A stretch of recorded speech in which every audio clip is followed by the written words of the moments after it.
Hello, my name is Madison Stringfellow, and today I'm going to be talking about my career and academic developmental plan.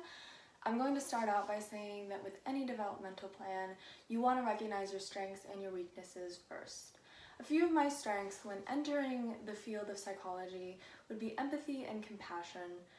I have personal experiences in my adolescence that really took me for a ride, and I felt that nobody understood me, and I always was seeking help that was never provided. Recently in my life, I have lost a friend to suicide, and it was around then that I decided I was going to commit to psychology. Up until then, I had dabbled in psychology, business, and aviation, but never fully committed to a passion. So I took that as a sign. So those are a couple of my strengths, are the empathy and compassion. I also have the work ethic that I feel it takes to go on to graduate school and become a counselor, or perhaps even pursue a doctoral and become a doctor. I do recognize that I struggle seeing far into the future. I tend to take things about a year at a time, give or take. I want to plan for the future, but I also don't want to stress too much in the present moment about what I'm going to be doing 10 years from now. That being said, whatever I do decide to do, I have a few weaknesses that I need to address. Whether I want to or not, I need to be honest with myself, and I found that's one of the hardest things you can do. I need to get organized. Mentally, literally, all around me, just declutter and find some clarity. Make a calm space so that I can be productive without distractions and do the absolute best that I can do in my work. Academically, I've completed high school, some college, and now pursuing a bachelor's degree in psychology. My goal is to complete the bachelor's degree in a timely manner and achieve a 3.5 GPA so that I can have as many doors open for graduate school as possible.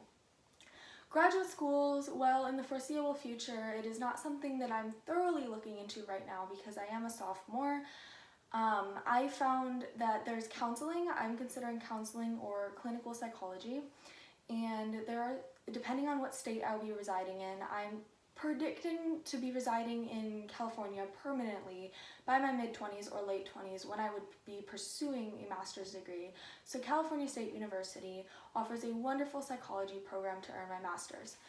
After I earn my master's, I will go on to get my license, and that may or may not require a couple internships and clinicals depending on the state of practice. My plan is to practice as a high school guidance counselor. While practicing as a guidance counselor, I would like to continue writing. Writing is something I am very passionate about and I believe is a wonderful tool for persuasion. It also spreads like wildfire. We need to break the stigma on mental health, and that is a huge goal of mine, because those that needed help might have felt like they couldn't speak up, and it resulted in tragedy. While practicing my own research and writing, I may or may not decide to pursue a doctoral degree.